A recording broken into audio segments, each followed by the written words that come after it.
यस्य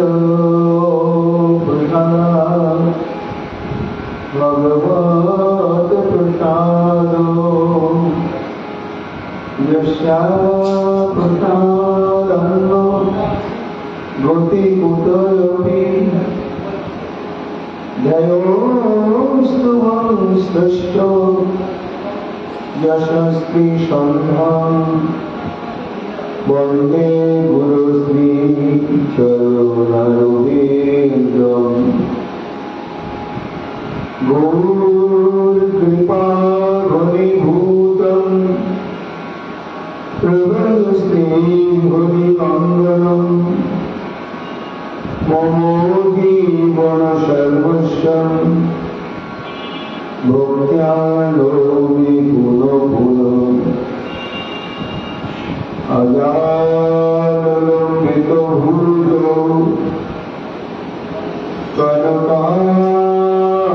कनकावदातो संगीतमैकवितलो कमलायताक्षो विश्वम्भरो द्विजबलो जुगो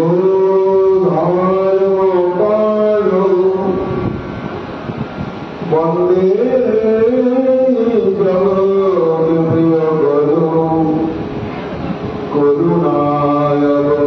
करुणावतारो आनन्दलीलामय विग्रहाय हिमाभूतच्छविसुन्दराय तस्मै नमः प्रेमरसप्रदाय चैतन्यचन्द्राय नमो नमस्ते निरानन्दमिदं सर्वं प्रेमानन्दस्फुरीकृतं येनो सततं वन्दे नित्यानन्दं जगद्गुरुं श्रीअद्वैत नमस्तुभ्यं कलियुग कृपानिधे गौरप्रेमप्रदानाय श्रीसीतापतये नमो राधेश्वरूपाय गौराङ्गसुन्दराय भक्तशक्तिप्रदायनाय गदाधर नमस्ते चरवाणि श्रीवासं गमार्दन पण्डितममुदा श्रीगौराङ्गकृपापात्रं कीर्तनानन्दमानसं गौरप्रेमप्रदायैव सर्वत्र समोदस्तिरे नारायणसुताय च श्रीमन्नरहरये नमो वरामृगमृगमदतिलकम् कुण्डलाक्रान्तगण्डं कन्यासं कम्बुकण्डम्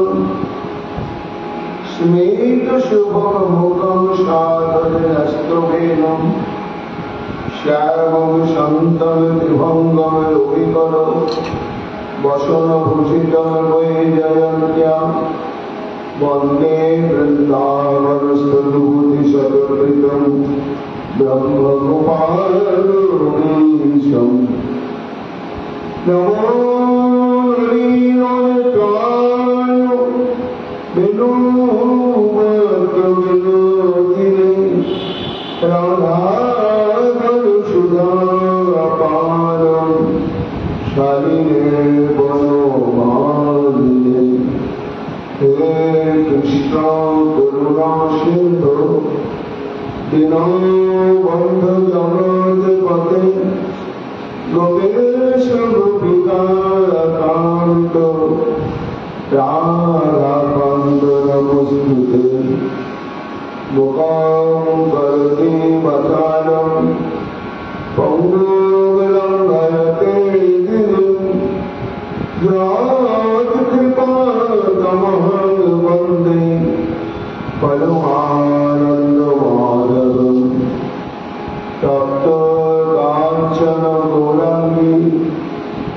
हे वृंदावनेश्वरी विश्वभानुसुते देवी राम नमामि हरिप्रिये महाभाव स्वरूपवतं कृष्ण प्रिया भूयसी मुक्ति प्रदे देवी राधिका तनलमान्यं वन्दे नन्दव्रजस्त्रीणां तदोजनोभिनशो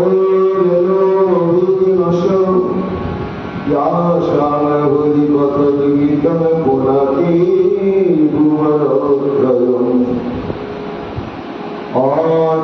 आचुतोर्वदनो ब्रह्मं दिवाहुपरो गुणि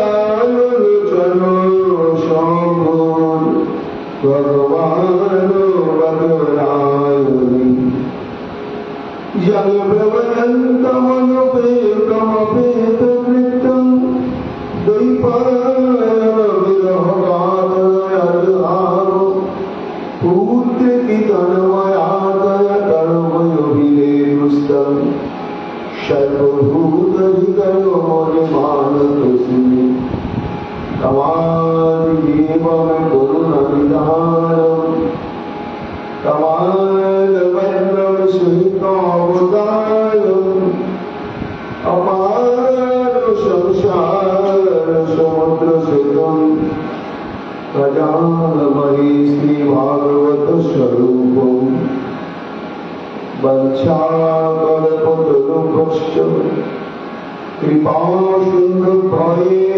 च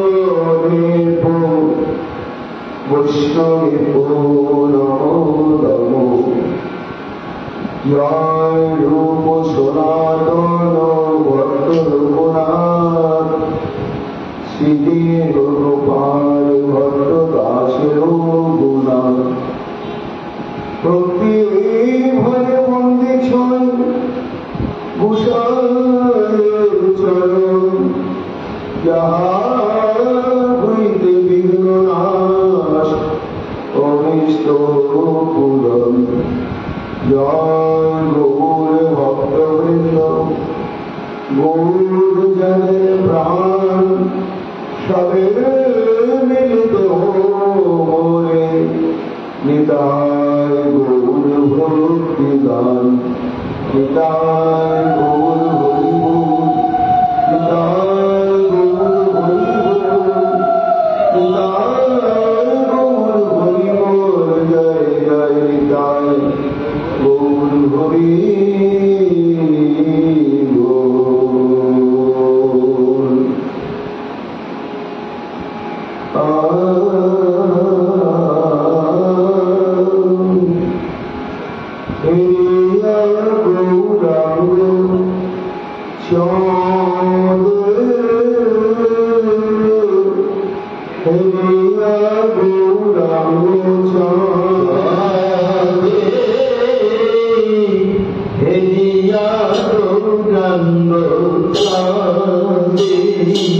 Hare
Oh,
পরীক্ষিত মহারাজ প্রশ্ন করলেন। কি প্রশ্ন করলেন? না গুরুদেব, এ তো আপনি অদ্ভুত কথা বললেন, যেটি শুধু আমার প্রশ্ন নয়। কৃষ্ণ বিদু পরম কান্ত নবব্রহ্মতারণী, ওই সমস্ত গোপিকাগণ শ্রীকৃষ্ণকে দ্বারা উপপত্তি ভাবে প্রাণ কান্ত জানতেন। তিনি যে পরম ব্রহ্ম, সনাতন পুরুষ, স্বয়ং ভগবান এবং জন্ম মৃত্যু রহিত, অভয় অপ্রেম, এটা জানতেন। প্রথম হচ্ছে যে ভগবানের প্রতি তাদের উপপত্তি ভাব একটা নিকৃষ্ট হেয় ভিন্ন ভাব। দ্বিতীয় হচ্ছে সেই ভাবের এই দ্বারা ভাবিত হয়ে কৃষ্ণকে পরম কান্তই শুধু জানতে, অর্থাৎ চরম পরম প্রেমাস্পদ।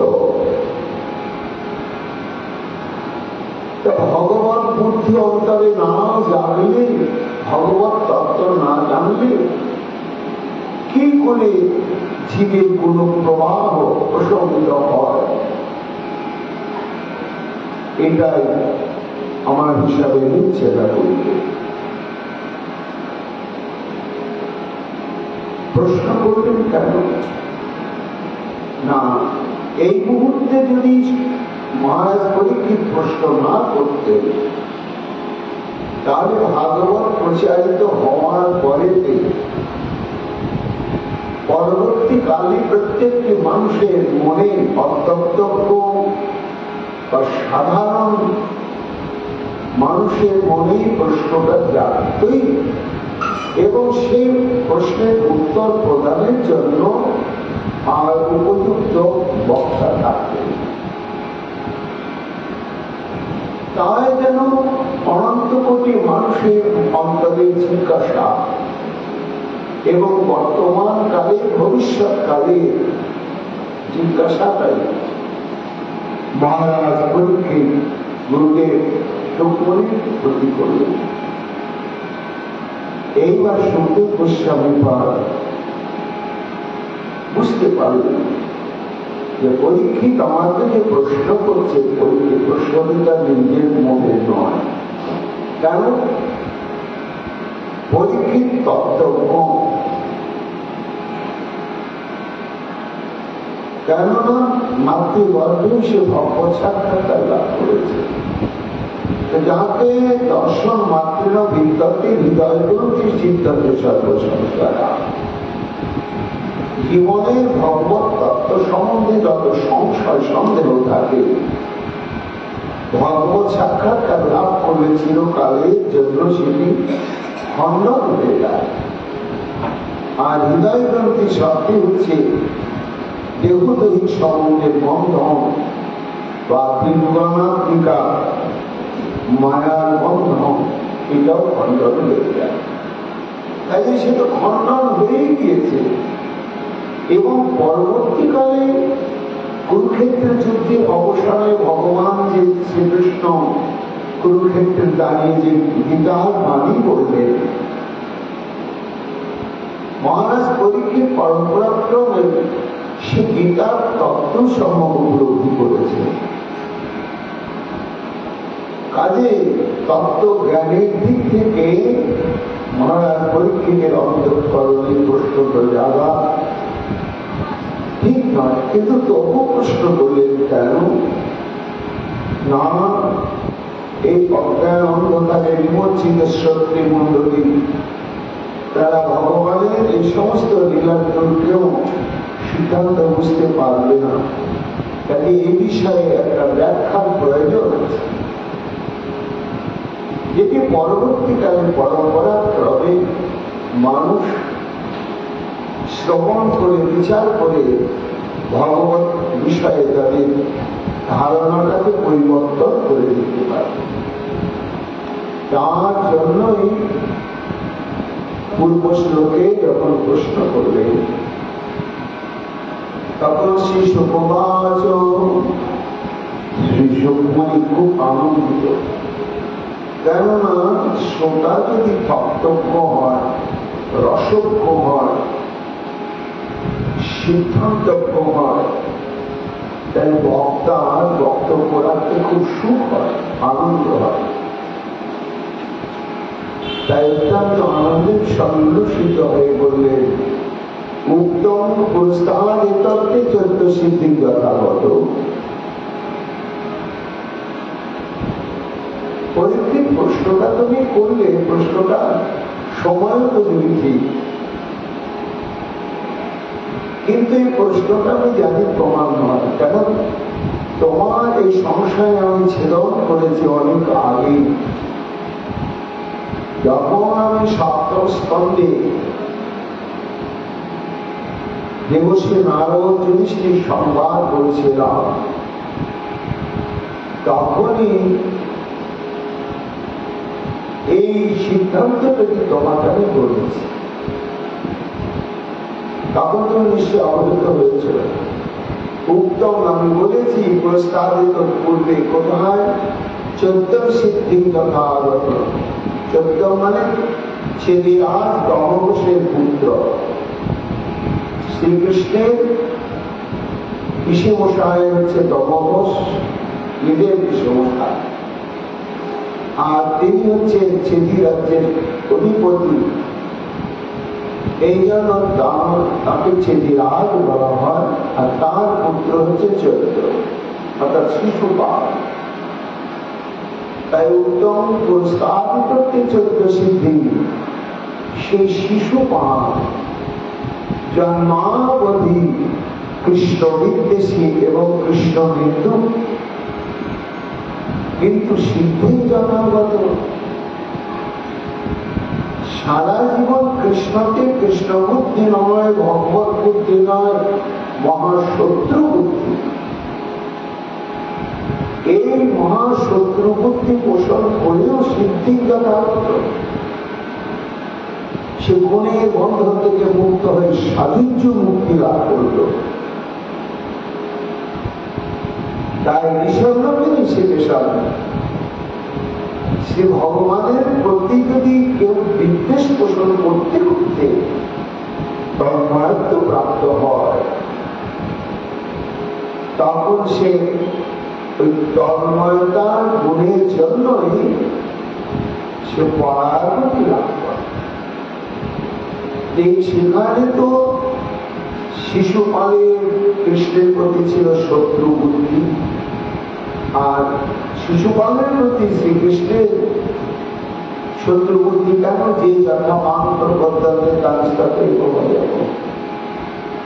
কিন্তু গোপিকাগণের প্রতি ঋষিকেশ শ্রী গোবিন্দের ছিল অত্যন্ত প্রীতি, তারা অধক্ষয়। তা কি প্রসঙ্গ বলেছিলেন শিশুপাল সম্পর্কে মহারাজ পরীক্ষিত সপ্তম স্কন্ধে? না, মহাভারতে বর্ণিত আছে যে দমঘোষে যখন পুত্র জন্মগ্রহণ করল, তখন তার 3টি নয় আর 4টি বস্ত্র। সাধারণ মানব শিশুতে এরকম হয় না। তখন দমঘোষ এবং তার সহধর্মিনী বিশিষ্ট বিশিষ্ট জ্যোতিষশাস্ত্রবিদরা সমস্ত ঋষিগণকে আহ্বান করবে যে এই আমার এই পুত্রটি চতুর্ভুজ বিশিষ্ট আর কি নয়ন হলো, এটি দেবতা না মানুষ, বা এর ভূত বা ভবিষ্যৎ? তখন সেই সমস্ত জ্যোতিষ তত্ত্ববিদ্যা শাস্ত্র মহিমহন এসে দেখে বিচার করে বললেন, মহারাজ শুনুন, এই জন্মগ্রহণ করেছে পূর্বজন্মের কোন সুকৃতি বা দুষ্কৃতির সূত্র ধরে, কিন্তু তার এই অধিক দুটি হাত আর অধিক একটি নয়ন, এটা থাকবে না। কিভাবে যাবে মনিগণ? না, এমন কোন ব্যক্তি আসবে যাকে দর্শন করার সঙ্গে সঙ্গে এর দুটি হাত আর একটি নয়ন অদৃশ্য হয়ে গিয়ে স্বাভাবিক মানব শিশুর মতোই হবে। কিন্তু দমঘোষ বলছেন, মনিগণ কিন্তু বললেন কেন না, যাকে দর্শন করার সঙ্গে সঙ্গে তার এই বাড়তি দুটি হাত এবং বাড়তি নয়ন অদৃশ্য হয়ে যাবে, তার হাতেই এর মৃত্যু আছে। এইটাই কিন্তু তখন দমঘোষ এবং তার সহোদর উনি চিন্তা করতে থাকেন যে তাহলে কাকে দর্শন করি আমার এই পুত্রকে এমন হবে। তখন আমন্ত্রণ করলে সমস্ত মাতৃ পরিবারকে, মথুরা মন্ডলী আর যেখানে যেখানে সমস্ত রক্ত সম্পর্কিত আত্মীয় স্বজন ছিল, একে একে সবাই আসছে। ছেলেকে দেখছে, কেউ আদর করে করেও নিচ্ছে, পরিবর্তন হচ্ছে না।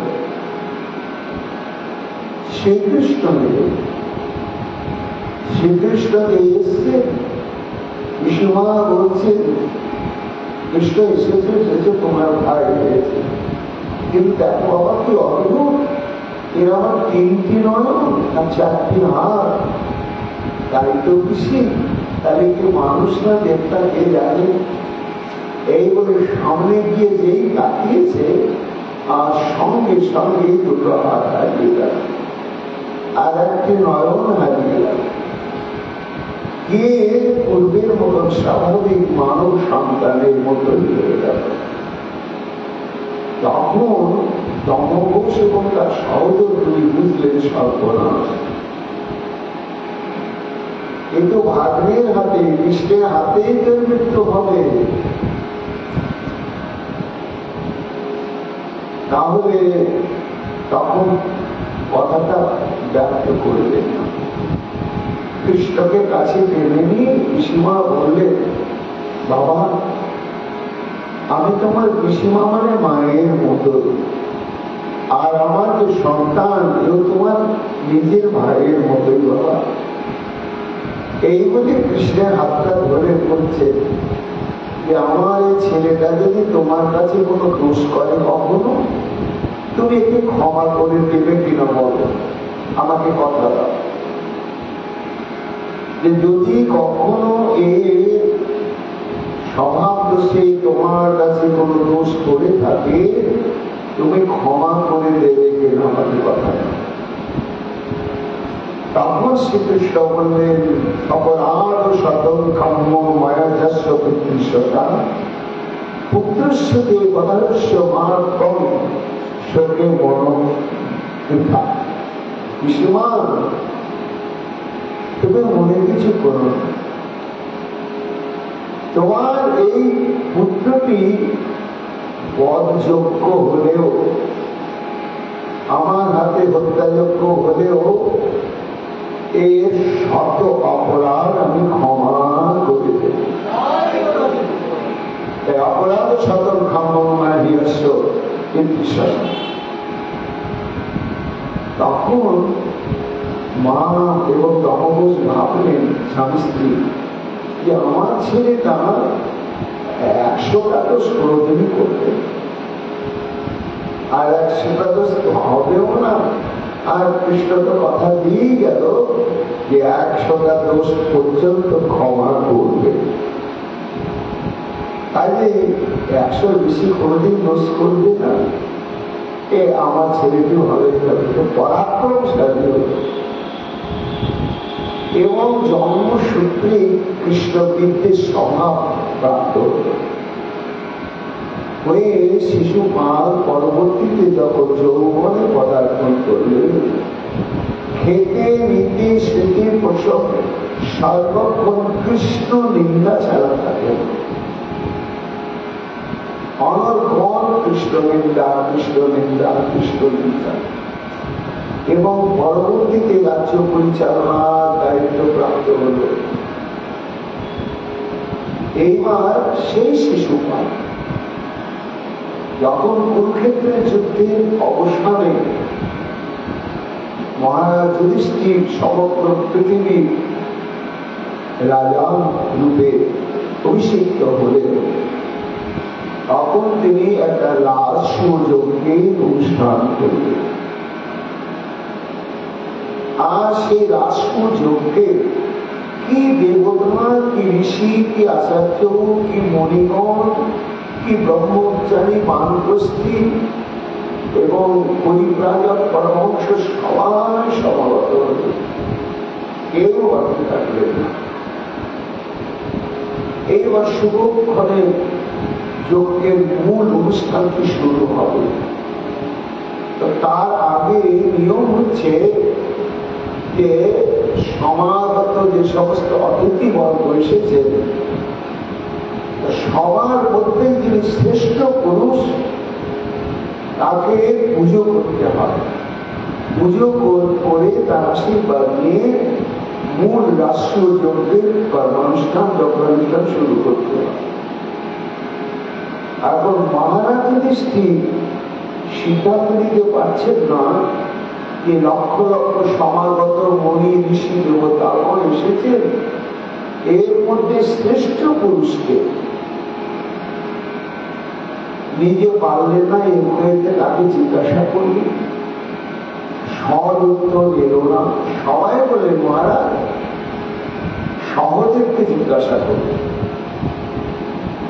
কেন সমগ্র পৃথিবীতে তদানীন্তন কালে সহদেবের বিচক্ষণতা নিয়ে সমগ্র জগতের বুদ্ধিজীবীগণ সবাই বিশেষভাবে অবহিত।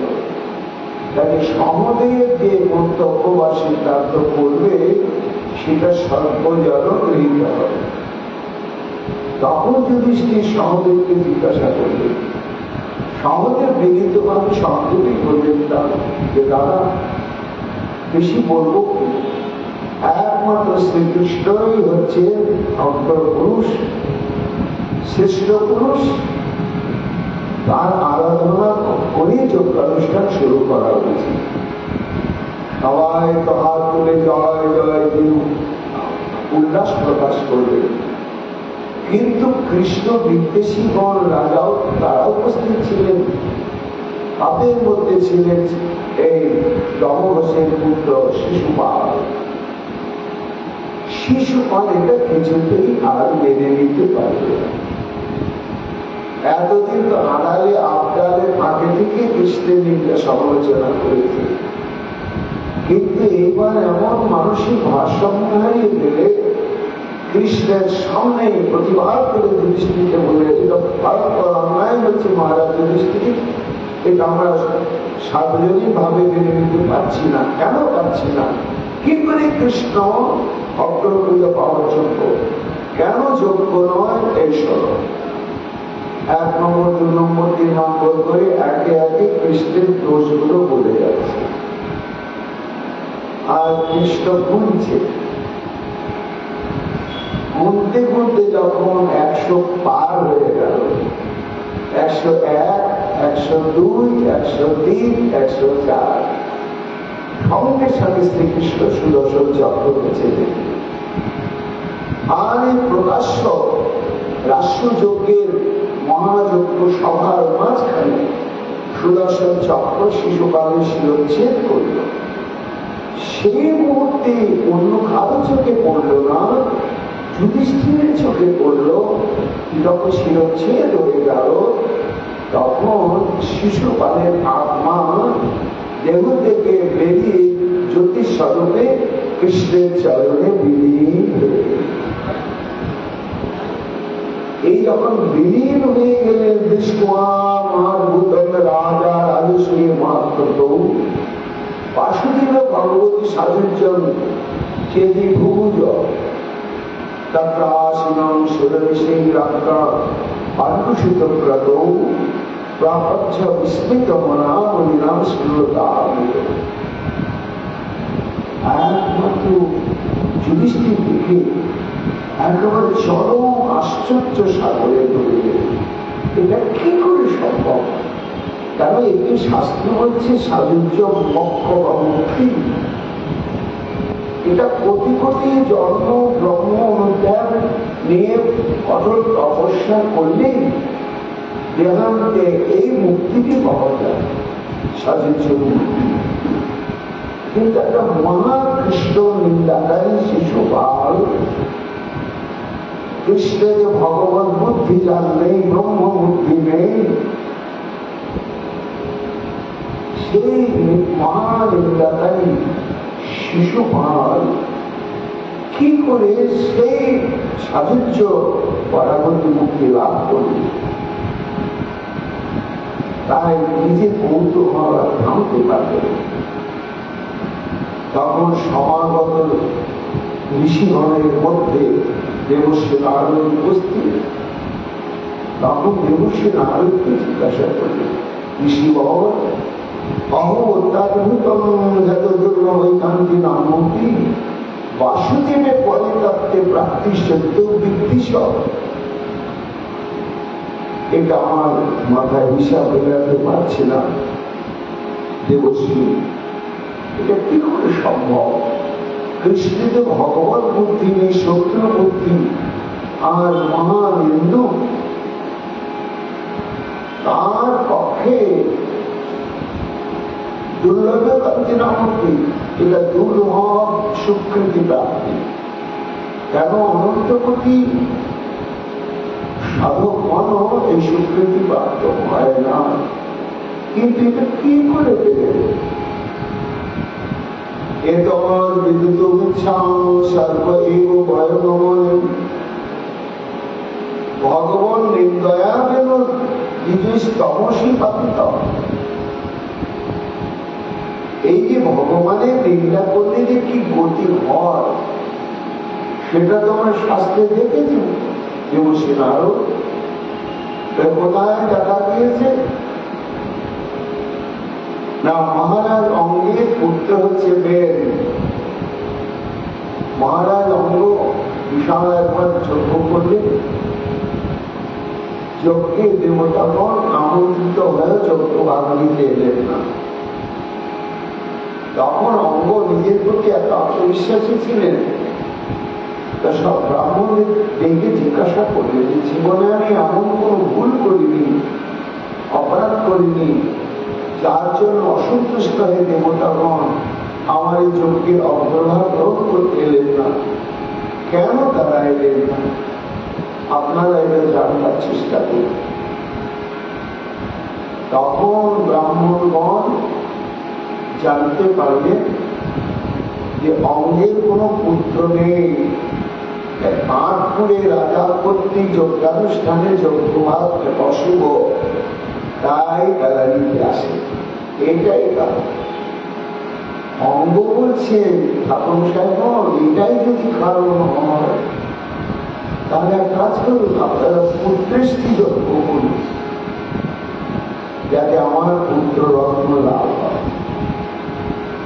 তখন সেই সমস্ত ব্রাহ্মণগণ যথাবিহিত ভাবে পুত্রেষ্টি যজ্ঞের অনুষ্ঠান করবে। আর অনুষ্ঠান করে চলু প্রস্তুত করে সুমিতাকে ভোজন করানো হল। অঙ্গের স্ত্রী যথানিয়মে গর্ভবতী হলে এইবার 10 মাস 10 দিন পরে একটা দিব্য সন্তান প্রসব করবে। কিন্তু শৈশবে বোঝা গেল না, কেন মানুষের স্বভাবটা শৈশবে প্রকাশ পায়। যখন বড় হয়ে গেল তখন দেখা গেল দুর্বিদিত বিশ্বাস, দয়া মায়া মমতা বলে কিছু নেই, আর বিচার শূন্য চিত্রবৃত্তি। খেলার সাথীদের মেরে ফেলে আনন্দ পায়, আগুন জ্বালিয়ে তারপরে ছুঁড়ে ফেলে দেয় বহু করে বাসে।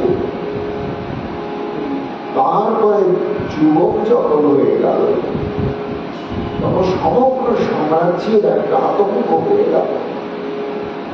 বেদের নাম শুনলে সমস্ত গ্রামকে গ্রাম জনশূন্য হয়ে যেত ভয়। মহারাজ অঙ্গ কাউকে কিছু না বলে একটা কথা ভাবতে ভাবতে সংসার ত্যাগ করবে, স্ত্রীকেও বলবেন না। কি ভাবলেন যে ভগবান আমাকে কুপুত্র দিয়ে যথেষ্ট মঙ্গল করেছে, কেন না যদি আজ আমার একটা সৎপুত্র হতো তাহলে সৎপুত্রের মায়া মমতা ত্যাগ করে সংসার থেকে বেরিয়ে যাওয়ার পক্ষে সম্ভব হতো না, হতো না। কিন্তু এই অসমর্থ পুত্র ভগবান দিয়েছেন বলি আমার আর কোন মায়া নেই, কিছু তার নেই, বলি বলতে বলতে সংসার ত্যাগ করে। এইবার রাজাহীন রাজ্য আমার সমস্ত দুষ্কৃ তস্কর মাথা চাড়া দিয়ে দিল, রাজ্যের মধ্যে অরাজকতার সৃষ্টি হয়ে গেল। তখন আমাত্মগণ এবং আচার্য পুরোহিতগণ তারা অনেক গবেষণা করে ভাবলেন যে এই প্রেমকেই রাজা বানানো। তখন অঙ্গের পুত্র যে দুর্পীড়িত প্রেম তাকে যখন রাজা করা হলো, রাজ্যটা ঠান্ডা হয়ে গেল। প্রেমের অত্যাচারে ভয়ে আর চোর ডাকাত গুন্ডা বদমাশি কোন অস্তিত্বই থাকলো না। মানুষের জীবন যাপনের একটা শান্তি দিল। কিন্তু মাঝে মাঝে বেরোতো প্রজাতির কাণ্ড কারখানা দেখতে। একবার দেখছি একটা গ্রামে হরিবাসর হচ্ছে। কি হচ্ছে এটা? মহারাজ মহারাজ শ্রী ভগবান পরমেশ্বর শ্রী হরি তাই গুণানো কীর্তন করছে, তাকে দেখেছ? তাকে যেন আমি তোমাদের শ্রী হরি, বিপদে আপদে দুর্ভিক্ষে অনাহারে চিকিৎসায় সর্বাবস্থায় আমি তোমাদের রক্ষা করতে চলেছি। চোখের সামনে তোমরা আমাকে দেখছো, আর যাকে কোনদিন দেখতেও পাবে না, কাছেও আসবে না, একটা কল্পনার ভাবনার প্রভাবে করে তোমরা আমার এই রাজ্যে বসবাস করতে গেলে হরিবল হরিবল বলতে হবে না। যদি কোন কথা নিয়ে কীর্তন করতে চায় বেন বলবেন বলবেন বলবেন। একেবারে সমগ্র রাজ্যে ভগবত উপাসনা ভগবত বিশ্বাস ভক্ত হয়ে গেল। বেন ঈশ্বর বিন্দু হরি বিন্দু হয়ে গেল।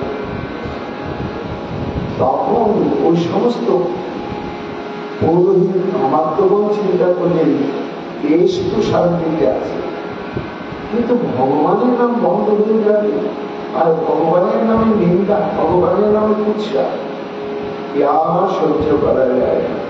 তখন একদিন সম্মিলিত ভাবে তেজবীর্য সম্পন্ন এই সমস্ত মুনি পুরোহিত এবং ঋষিগণ বেশ রাজদরবারে সমসীন ছিলেন, আর কাছে গিয়ে হুঙ্কার বর্ষণ করে এটা প্রতিবাদ করবে।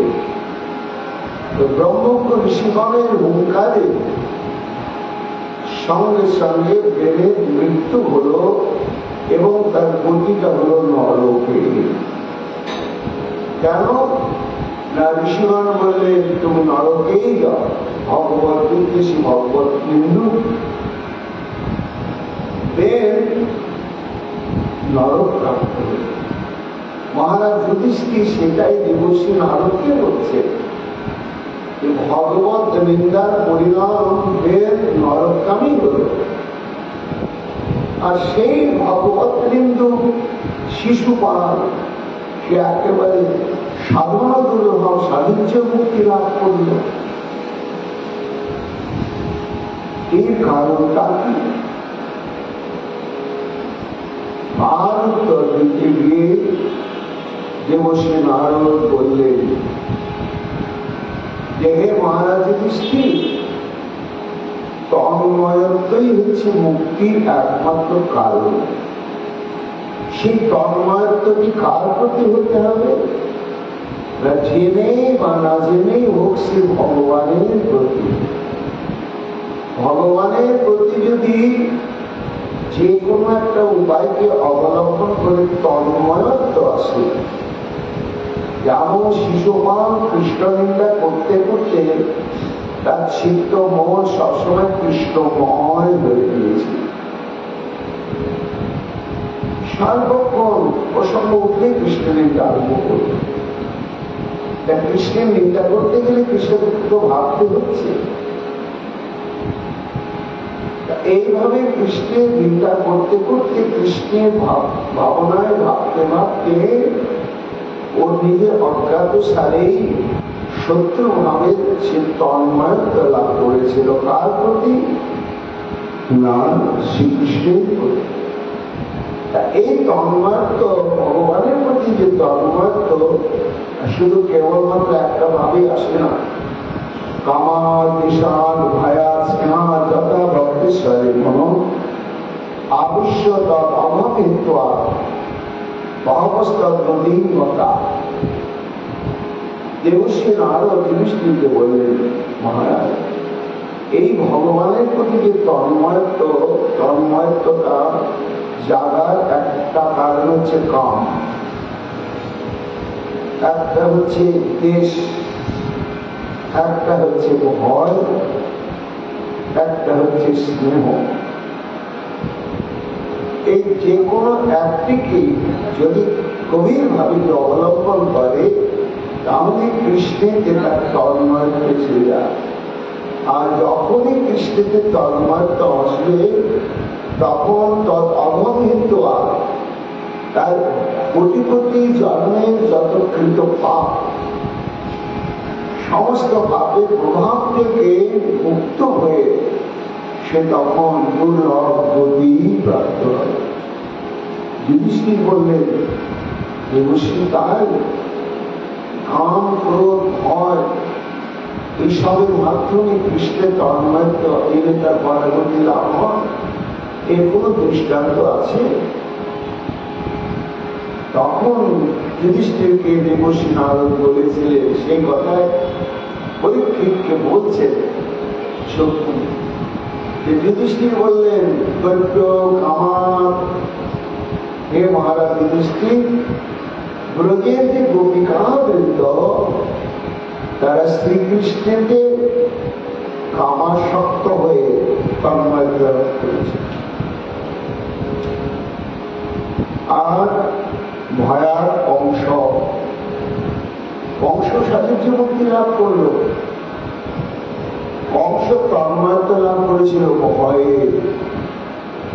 যখন একেবারে সুস্পষ্ট ভাবে দেবশ্রী নারদের কাছে জানতে পেরেছিল কংস যে নন্দালয়ে যে কৃষ্ণ সে নন্দের পুত্র নয়, সে বসুদেবের নন্দন এবং দেবকীর অষ্টম গর্ভজাত সন্তান, এটি যখন সুনিশ্চিত হয়ে গিয়েছিল তখন যতই পরাক্রম প্রকাশ করুক তার ভেতরে একটা সবসময় ভয়। খেতে নিতে শুতে শয়নে স্বপনে জাগরণে ভোজনে ওই কৃষ্ণ, ওই কৃষ্ণ, ওই কৃষ্ণ।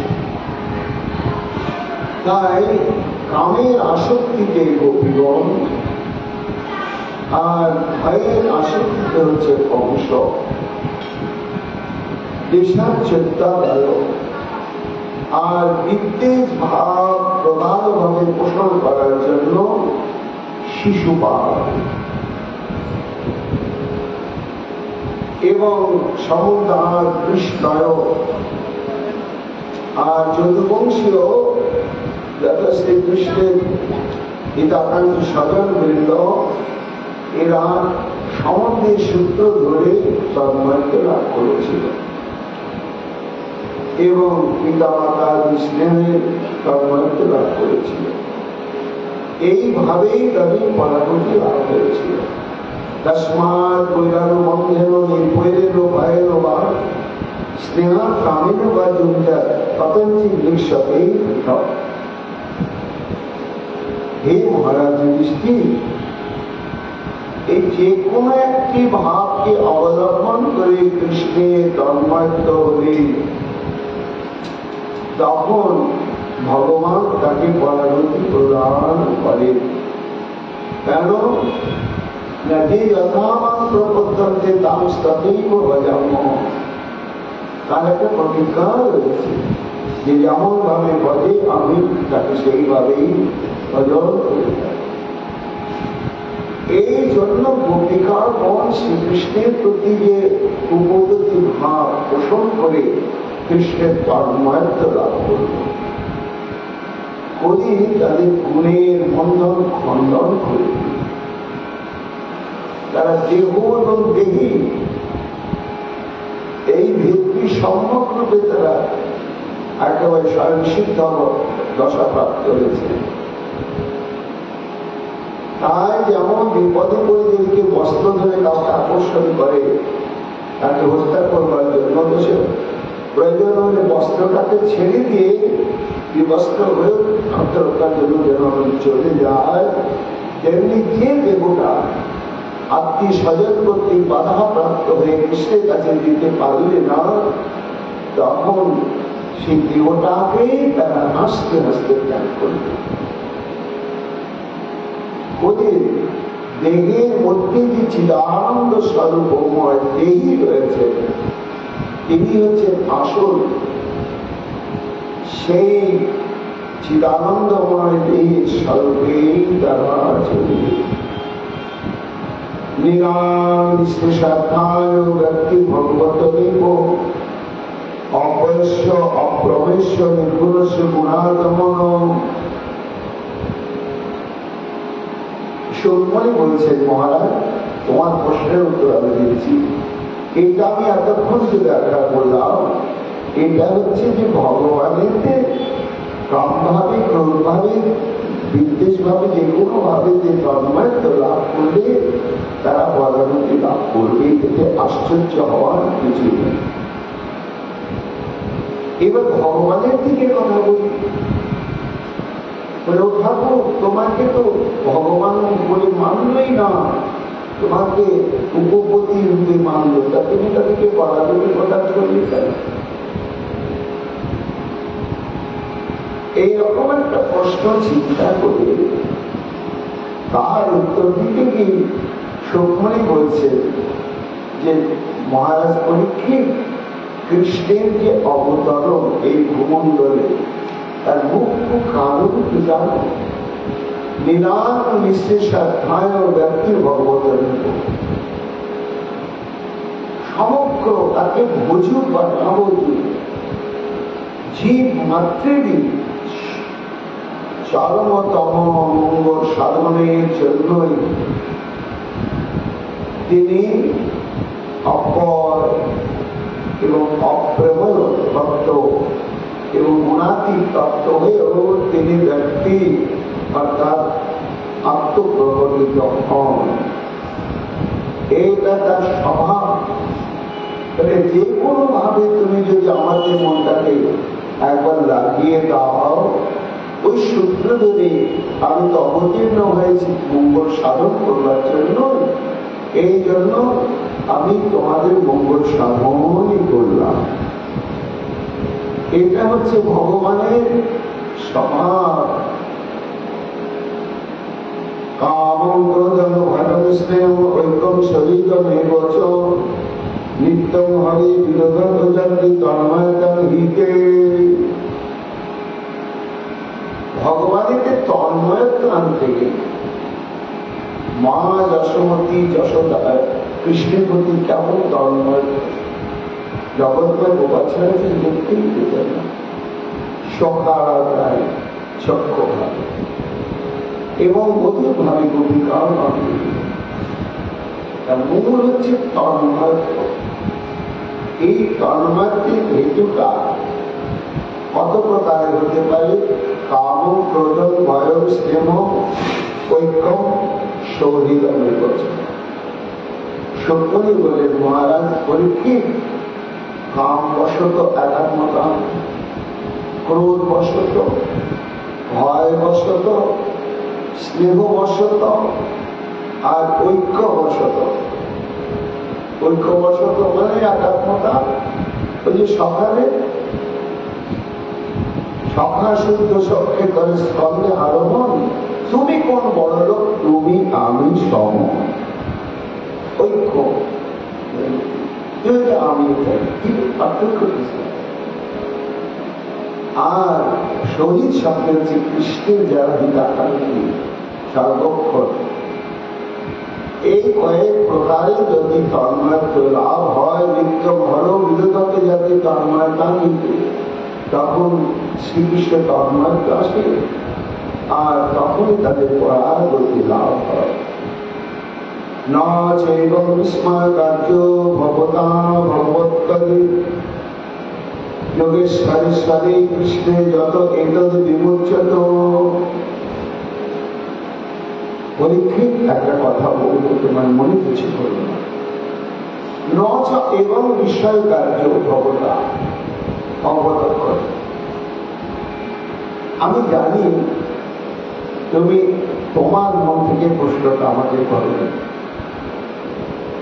কেননা তুমি আমি চলে যাবো, ভাগবত থাকবে, আর যতদিন সৃষ্টি থাকবে ততদিন ভাগবত চর্চা হতেই থাকবে, ততদিন রাসলীলা মানুষ শ্রবণ করবে, কীর্তন করবে, করতে করতে গিয়ে যদি প্রশ্নটা জাগবে, তখন উত্তর কেউ পাবে। এটা তুমি দূরদৃষ্টির প্রভাবে অনুভব করেছ, করার জন্যই তুমি এই ধরনের অজ্ঞান জীবের প্রতিনিধি হয়ে তুমি আমাকে প্রশ্ন করবে, এবং তুমি মাতৃগর্ভে ভগবানের দর্শন প্রাপ্ত হয়েছ, এমন যে তত্ত্ব তুমি কাজে শ্রীকৃষ্ণের এবং আচরণে তোমার বিস্ময় প্রকাশ করাটা উচিত হবে। কেন তিনি যোগেশ্বরেশ্বর?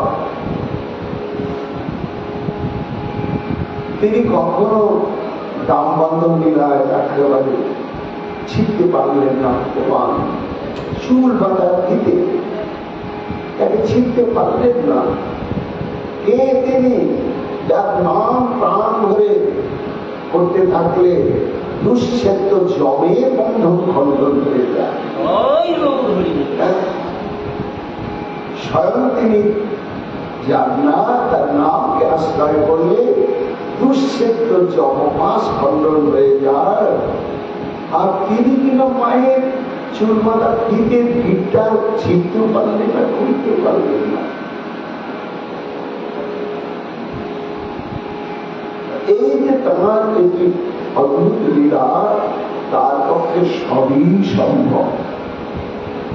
কেন সম্ভব না? তিনি ভক্তির অধীন, ভক্ত তাকে একেবারে ওই স্তরে নিয়ে পৌঁছে যায়।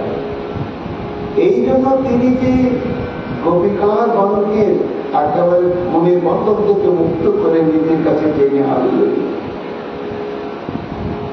এটি তার পক্ষে অসাধ্য কিছু না। কেন? তিনি বিষ্ণু তত্ত্ব, তিনি বিভু ব্যাপক। এই জন্য ভগবানের যদি সমগতি কারো হয়, সর্বকর্ম যদি ভগবত প্রীত্যার্থে উৎসর্গীকৃত হয়, তখন সেই ভাবটি যদি নিকৃষ্ট হয়, হেয় হয়, সেটা ভক্তি তার সঙ্গে মেখে গিয়ে সেটাই ভগবানকে বশীভূত করতে বাধ্য করা। একটা দৃষ্টান্ত দিয়েছে ভাগবতে। যখন দেবশ্রী নারদ ব্যাসদেবকে বলছে যে তুমি একেবারে 14 শাস্ত্র 4 বেদ করেছ, শান্তি পাচ্ছ না, কেন পাচ্ছ না? না কোন শাস্ত্রে তুমি ভগবানের মহিমা কীর্তন করবার জন্য বলো নাই, তুমি সমাজের দিকে তাকিয়ে শাস্ত্র করেছ। আর শোনো হে ব্যাসমণি, মানুষ নিকৃষ্ট উৎকৃষ্ট যেমনই হোক, তার সমস্ত কর্ম প্রচেষ্টা যখন ভগবানের অর্পিত হয়ে যায়, কাম ক্রোধ ইত্যাদি যখন ভগবানের অর্পিত হয়, ভগবান কৃতার্থে হয়, তখনই সেটা তার কর্মবন্ধন খণ্ডনের কারণ হয়ে দাঁড়ায়। কেন দাঁড়ায় জানো? ওটার সঙ্গে ভক্তিটা মেখে গিয়ে শোধন হয়ে যায়। কেমন শোধন হয় সেটাই দেবশ্রী নারদ বলছে, এতৎ সংশোচিতম ব্রহ্ম স্থাপত্য চিকিৎসিতম যদীশ্বর ভগবতী কর্মব্রহ্মণি ভাবিত। অর্থাৎ সখারা কৃষ্ণ ভগবান জানে না, জানা প্রয়োজন নেই, কিন্তু সখাদের যত কিছু প্রচেষ্টা, কৃষ্ণের সাথে মারামারি করছে, কাঁধে চলছে, গালাগাল করছে, হাসাচ্ছে, হাসছে, যত প্রকার বিরুদ্ধ অবিরুদ্ধ কর্ম প্রচেষ্টা সবই কৃষ্ণের উদ্দেশ্যে। তাই জীবের যখন নিকৃষ্ট কর্মটাও কৃষ্ণের উদ্দেশ্যে অর্পিত হয়, তখন ওটা ভক্তি নামক বস্তুর দ্বারা পরিপাক হয়ে যায়। পরিপাক হয়ে তখন নিকৃষ্ট কর্মসাধনটায় উৎকৃষ্ট কর্মসাধনে পরিণত হয়ে তাকে গুণের প্রভাব থেকে মুক্ত করে দেয়। তার দৃষ্টান্ত, আময় যস্য ভূতানাম জায়তে যেন সুব্রত তদেব ঝাময়ন দ্রব্যং ন পুনাতি চিকিৎসকম। যেমন কতগুলো দ্রব্য আছে, রোগী যদি ব্যবহার করে, ভোজন করে, তার রোগটা বাড়বে, বেড়েই যাবে এবং মৃত্যু হতে পারে। যে বস্তুটি রোগকে বর্ধিত করছে বা করবে বা রোগ সৃষ্টি করবে, সেই বস্তুটি পরিত্যাগ করা উচিত। কিন্তু সেই বস্তুটি যখন আবার কোন বিশেষ বিশেষ শক্তিশালী দ্রব্যের সঙ্গে রসায়ন প্রক্রিয়ায় পরিপাক দশা প্রাপ্ত হয়, তখন ওটা ঔষধে পরিণত হয়। তখন আর ব্যাধি সৃষ্টি করার কারণ নয়, ব্যাধি দূর করার কারণ হয়ে যায়। এই জন্য এই বেদব্যাস সমস্ত কর্ম কৃষ্ণের উদ্দেশ্যে সমর্পণ উচিত। ভগবান এখানে বিচার করে বলবেন না, যত করসী যদস্যাসী যজ্ঞসী যদাসী যত তপস্যাসী করছো তত সমদর করো। তুমি যা করো, এই যা করার মধ্যে তুমি খারাপ করছো কি ভালো করছো, কৃষ্ণকে একটু কষ্ট করে বলবেন না। তার মানে খারাপটাও যদি করো, সেটা যদি আমাকে অর্পণ করে করো, সেটাই ভক্তি হয়ে যাবে। কেন না, ভক্তির আমার বস্তুটি তার সঙ্গে মিশে গেল, মিশে গিয়ে তখন ওটাকে রসায়িত করে মহা ঔষধে পরিণত করে। তার দৃষ্টান্ত হচ্ছে যে গোপীগণ তো কাম ভাবে গোবিন্দ আত্মসমর্পণ করবে। কামটা রোগ এবং সমগ্র বিশ্বে এই কাম রোগে ভুগছে। এই জন্য কামকে দূরে রাখতে হবে, ব্যবহার করা যাবে না, তাহলে তার দ্বারা মনুষ্যত্ব বিকাশ করবে। সেই কামটা যখন কৃষ্ণ কৃতার্থে, কারণ গোপীদের মধ্যে যে কাম ভাব, ওই কাম ভাবের মধ্যে তাদের আত্মশীল বাসনার মন্ত্র পর্যন্ত দিয়ে, তাই যদি থাকতো সে কাম ভাবকে পাওয়ার জন্য নারদ এবং উদ্ধবাদী কখনো কামতেন না। সেই কামটা কি হলো না, কৃষ্ণ কৃতার্থে ভক্তি রসে ওটাই হয়ে গেল মহা ঔষধ। এমন ঔষধ হলো যে তাদের তো প্রাকৃত কামকে দূরীভূত করলোই করলো, কামাসক্ত গোপিকাগণে কৃষ্ণের সঙ্গে কাম লীলা কথা যারা শ্রবণ করবে, তাদেরও কাম লোক দূর। এই হচ্ছে গোপীগণের যার বুদ্ধিতে যে তারা ভগবানকে ভালোবেসে একেবারে পুনময় দেহ পরিত্যাগ করলেন, এটাই তার ইষ্টকাল।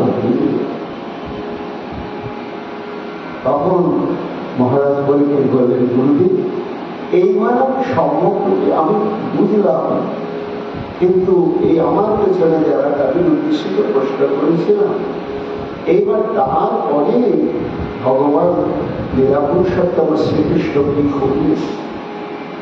গোপীরাজ এসেছেন, সমাগত হয়েছেন, সব বামা সভা বা দক্ষিণা সভা বা সবাই সমাগত হয়েছে।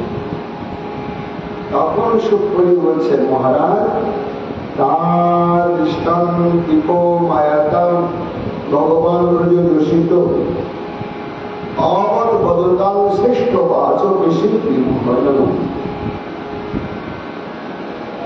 ভগবান শ্রীকৃষ্ণ দেখলেন সব গোপীগণ এসেছে, তাদেরকে দর্শন করে ভগবান কৌতুকী ভগবান তার মনের মধ্যে এক অদ্ভুত বাসনার উপায়। তখন তিনি কি করলেন? অবদন বদনাম, অবদন মানে তিনি কথা বলতে শুরু করলেন। কে কথা বলতে শুরু করলেন? বদদান শ্রেষ্ঠ। অনন্তকোটি ব্রহ্মাণ্ডে যত বাগ্মী রয়েছে, রসিক বাগ্মী, যাদের রসালো কথা শুনলে সবাই মুগ্ধ হয়ে যায়, এমন বাগ্মীগণের শিরোমণি স্বরূপ আমার শ্রী গোবিন্দ। তিনি বাচক বিষ্ণুর বিমোহন, বাচক বেশ প্রয়োগ করলেন বা বাদ বিলাস প্রয়োগ করলেন।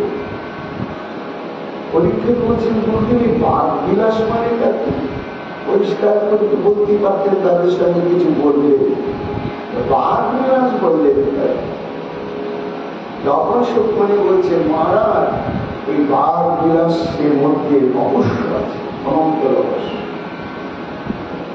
এমন কিছু কথা বললেন যে কথার অন্তর্নিহিত অর্থ যে কি এটা নির্ধারণ না করে যারা শুনবে তাদের মাথা বন্ধন করে ঘুরতে থাকে। এমন বক্তব্যে এমন ভাবে থেকে তাদেরকে জিজ্ঞাসাবাদ কথা বলতে শুরু করলে যে কথা শ্রবণ মাত্র গোপীগণের চিত্তবৃত্তি সবগুলো ভালো ধরে দিতে লাগলো। যে বক্তব্যের দ্বারা, যে কথার দ্বারা যাদের উদ্দেশ্যে বলা হচ্ছে তাদের চিত্তবৃত্তি বিভ্রান্ত হয়, বিমুক্ত হয়ে পড়ে, দিশাহারা হয়ে যায়, এমন যে কথার ভাব, সেই কথার ভাবকে বলা হয় বাদ বিলাস। এই বড় রহস্যময় সংবাদ মহারাজ পরীক্ষিত। এই যে শ্রীকৃষ্ণ এবার কবিদের কিছু প্রশ্ন করতে শুরু করলেন, এই প্রশ্নগুলোর তাৎপর্য দুরকম বিচারভঙ্গি আছে। একটা উদ্দেশ্যময় বিচারভঙ্গি আর একটা ভাবার্থ ভঙ্গিময় বিচারভঙ্গি। ভাবার্থ ভঙ্গিময় বিচারটা কেমন? চার প্রকার। একটা কথা ভেতর থেকে চার রকম ব্যাখ্যা বেরিয়ে আসে। সেই চার রকম কি না? প্রথম হচ্ছে উপেক্ষা ভঙ্গিময়। যারা শ্রীকৃষ্ণ উপেক্ষা করছেন, কেন এসছো? অপ্রয়োজনে আমাদের রাখিনি। আমার বাঁশি বাজানো সবার, তুমি বাঁশি বাজায়। তোমাদেরকে আমি লোক পাঠিয়েছিলাম না, চিঠি লিখেছিলাম, তোমরা এসেছো উপেক্ষা।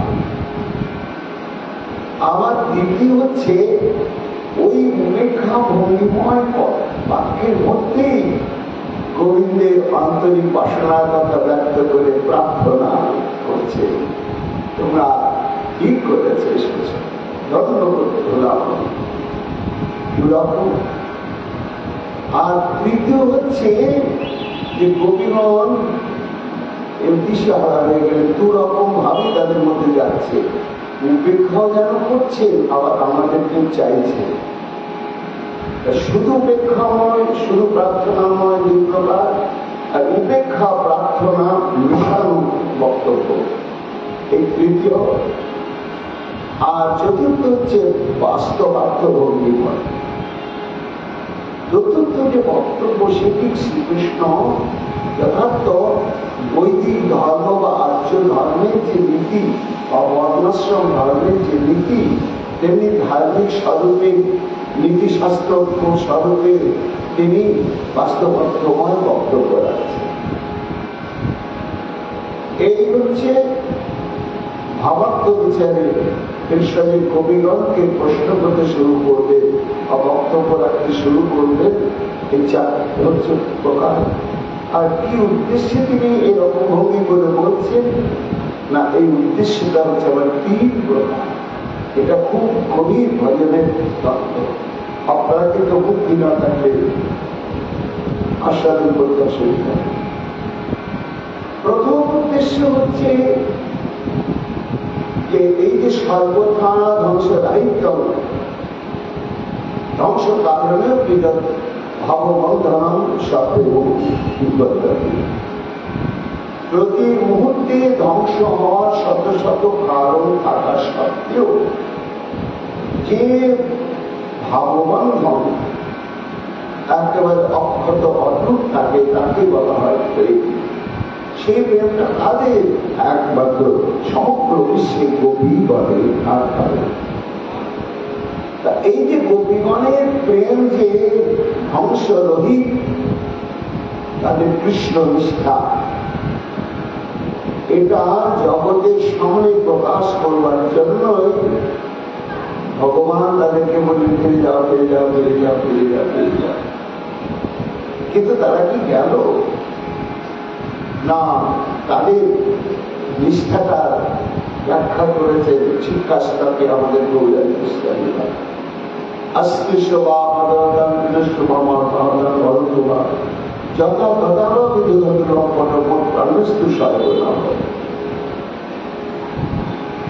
এই যে নিষ্ঠাটি ধ্বংসের কারণ হচ্ছে, তারই দিচ্ছে যাও না, তোমাদের যাওয়া যে উচিত, যুক্তি দিয়ে দিয়ে দিয়ে শাস্ত্র দিয়ে দিয়ে গৌরব বুঝিয়ে দিচ্ছে। কিন্তু তারা কি গেলেন? তারা একটু গেলেন। এই যে কৃষ্ণ তাদেরকে উপেক্ষা করলেও, বলে তুমি মানলেও তোমাদের তবে সবিত তোমার পাবো, তোমা পদ ছড়ি অকানা যাও। তাই তোমাকে সমর্পিত চিত্ত। আমরা যাবো কোথায়? আমাদের যাওয়ার বাড়ি কিবা অনুরাগ বাড়ি, কিবা দুঃখ দিয়া বাড়ি, কৃষ্ণ প্রাণী অন্য কেহ নয়। এই যে গোপী প্রেমের নিষ্ঠা, এটি জগতে প্রচার করবার জন্য শ্রীকৃষ্ণ বলে যাও যাও যাও। দ্বিতীয় কারণ এসব বিষয়রা চক্রকে কথা দিয়েছে। কৃষ্ণের অনুরাগিনী সমাগতা গোপিকাগণ এদেরকে কৃষ্ণের মনে একটা বিপরীত বাসনা জানে। প্রেম তত্ত্বের বৈশিষ্ট্য হচ্ছে যে নায়িকাগণই সবসময় ভঙ্গভাব অবলম্বন করে, আর নায়কের মধ্যে দাক্ষিণ্য স্বভাবটাই থাকে। তাদের মধ্যে একটা সবসময় না না না না না না না না না না এই ভাব। তাই সক্রটিবাদ করছে এই যে সর্বত্র প্রচলিত, কিন্তু আজকে এটা তাদের বিপরীত করতে আরম্ভ। আমি নায়ক হয়েও নায়িকার ন্যায় আমি ভাব অবলম্বন করব, আর এরা নায়িকা হওয়া সত্ত্বেও এদেরকে আমি দক্ষিণ স্বভাবটাই ধরা করব। তাই যেন গোপীগণ যেন এসেছেন তার সম্ভব স্পৃহায় উৎপীড়িত হয়ে, আর কৃষ্ণ বলছে না না না না না না। আর দেখছেন গোপীদের যে এদের রসটা কিভাবে অতিবাহিত হচ্ছে। এই উদ্দেশ্যের জন্য তিনি গোপীগণকে এইভাবে উপেক্ষাময় বাক্য প্রয়োগ করবেন। আর তৃতীয় উদ্দেশ্যটা খুবই তাৎপর্য। না রসজ্ঞ নায়ক তাদের একটা নিয়ম আছে যে প্রেমিকা রমণী অঙ্গ প্রত্যঙ্গ বসন অলঙ্কারের দ্বারা যখন আবৃত থাকে অতি অতীব সুন্দর তাকে দেখা এবং সেটি প্রেমিক রসজ্ঞ নায়কের কাছে আস্বাদ্য হলেও কখনো কখনো অনাবৃত নায়িকার অঙ্গ প্রত্যঙ্গ দর্শনে লাভটা লাগে। এটা প্রেম রসের একটা স্বাভাবিক ধর্ম। যে গোপিকাগণের এই অলঙ্কার এবং বস্ত্রের আড়ালে যে অনবদ্য অঙ্গ প্রত্যঙ্গের সৌন্দর্য মাধুর্য লুকানো আছে সেটা অলঙ্কারেই শোভাবর্তিত হয় বটে।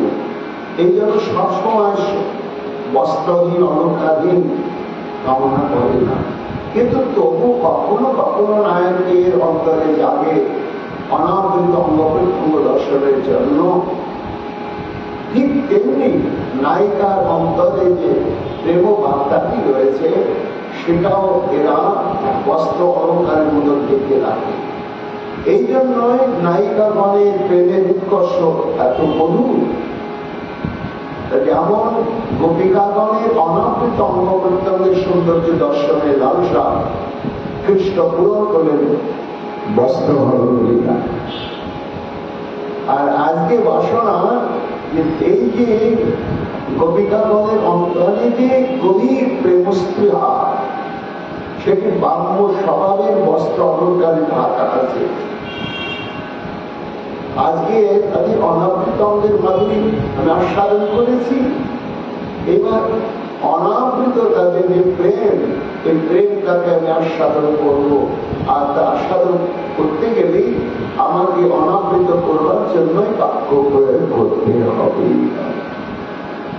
এই উদ্দেশ্যে ভগবান শ্রীকৃষ্ণ যখন গোপিকাগণকে একের পর এক প্রশ্ন করতে লাগলেন, তোমরা কেন এসেছ, কি প্রশ্ন করলেন একে একে। আগামীকাল আমরা শ্রীমন মহাপ্রভুর কৃপাটা শ্রবণ কীর্তন করব। এখনকার মতো ভাগবত কথা আমাদের এখানেই বিশ্রাম লাভ করছি। পিতায়